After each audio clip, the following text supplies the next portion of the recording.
Damn.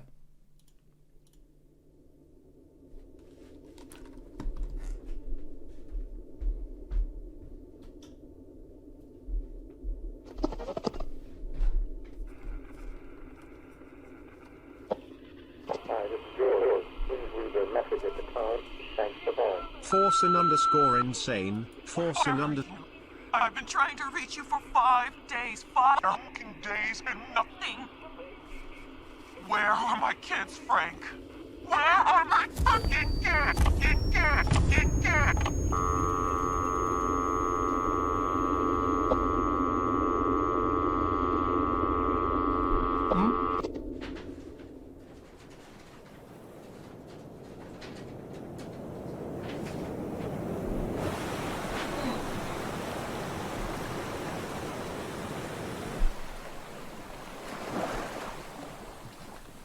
It's a summer day, and you're out for an ocean swim.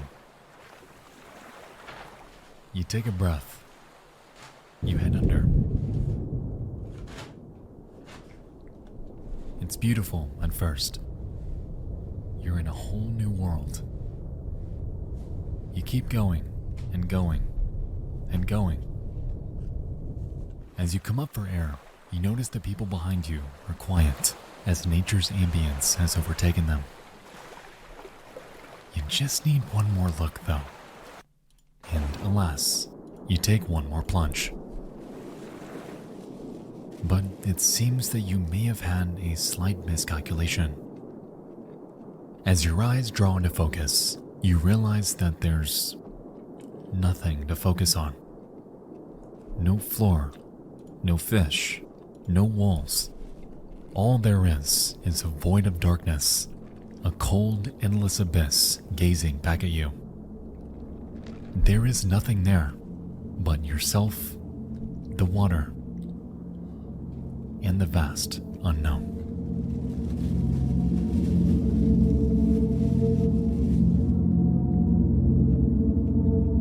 And then it's gotcha. Delta B.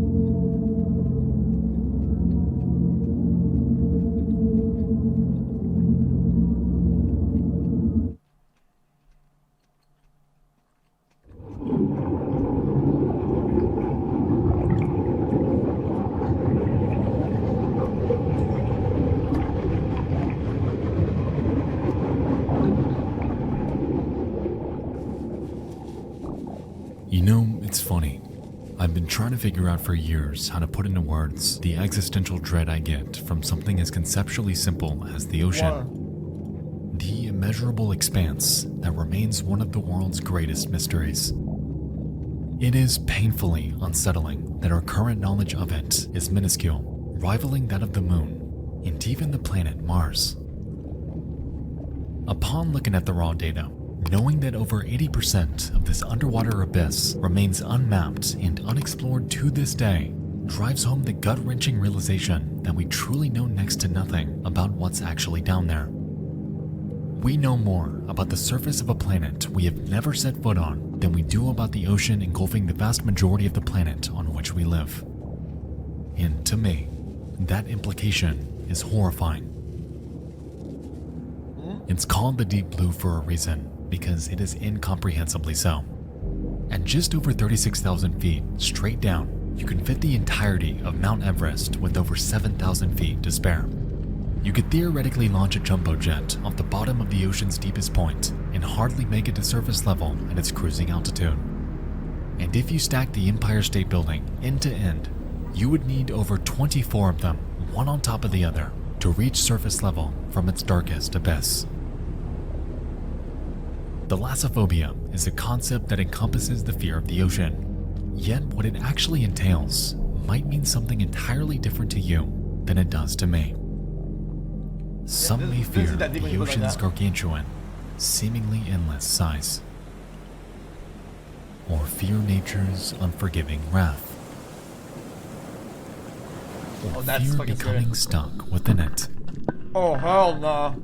Or fear things that don't belong inside of it. Or fear what we found. Or rather, fear what we haven't.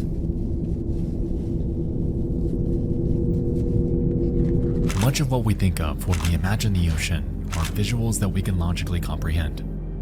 Reference points like coral reefs, the seafloor, and even sea creatures that share this world with us help us paint a mental picture that is coherent. In reality though, once you tread off the beaten path and veer over the continental shelf separating our world from theirs, what's actually out there is a seemingly infinite void and a macrocosm that we may never fully explore. All across the internet, we can find troves of video demonstrating the ocean's colossal scale. It's hard to put exactly into words, but viewing footage of divers like Jonathan Bird treading the fringe of safety and complete danger by venturing out and into what appears to be completely nothing will never not cause me to tense up. There is an entire world below them, a world shrouded in darkness, a world ripe for discovery, Just bring a flashlight. a world with caves, valleys, entire underwater oceans, and man-made relics, all just waiting there until the end of time.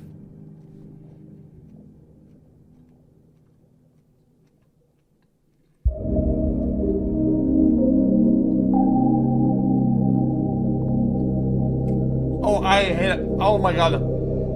This level, I hated it. Fuck this level.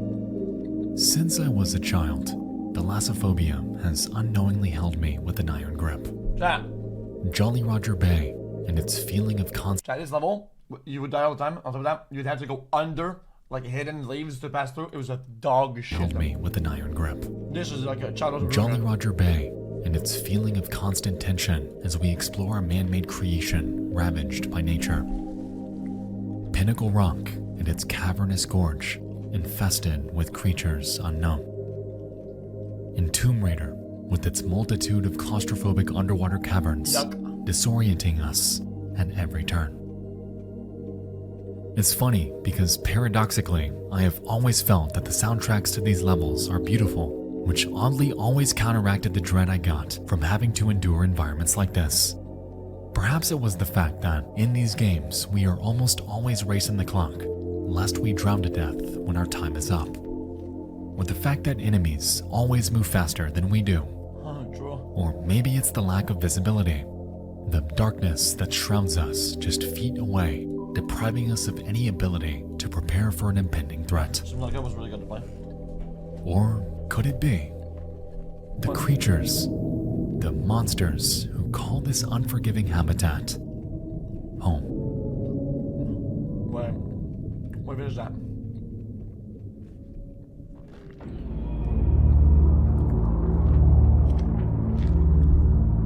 Not real?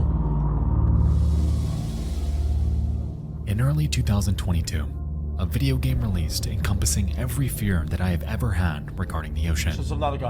It's called Iron Lung, and you may have heard of it through my fellow creators like Markiplier, Pyrocynical, and Jacob Geller.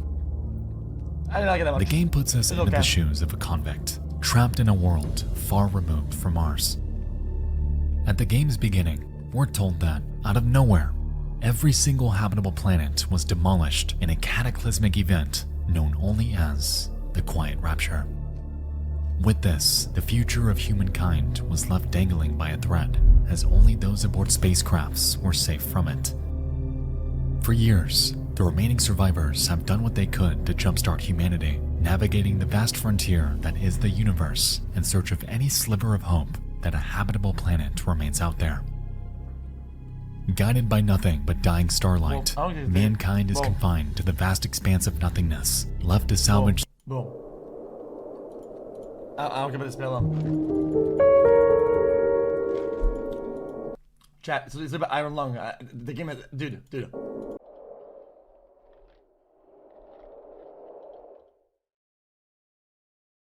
guys okay?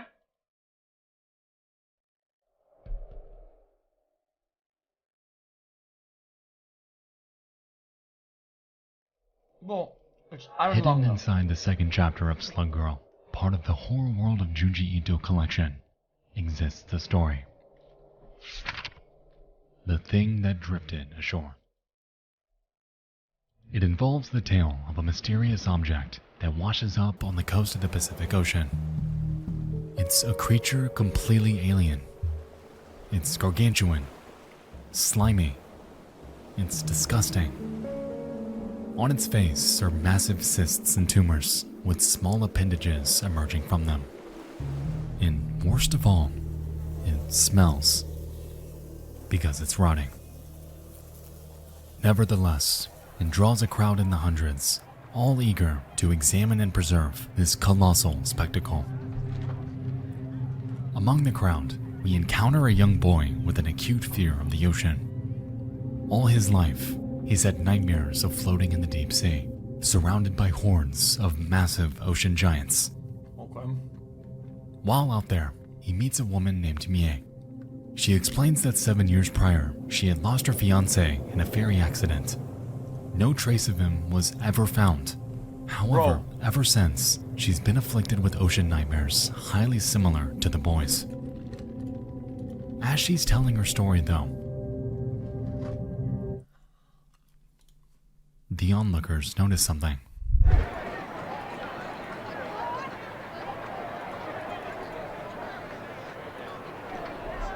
The creature's skin has transparent spots, and on the inside are humans, entirely intact. Okay, chat. I'm gonna do this video. I don't care about this like at all. They cut the creature open. Chat. I like this video when it's about real things and shit like that. I think this is just not it for me. Sorry. Living ADHD, it's just not good.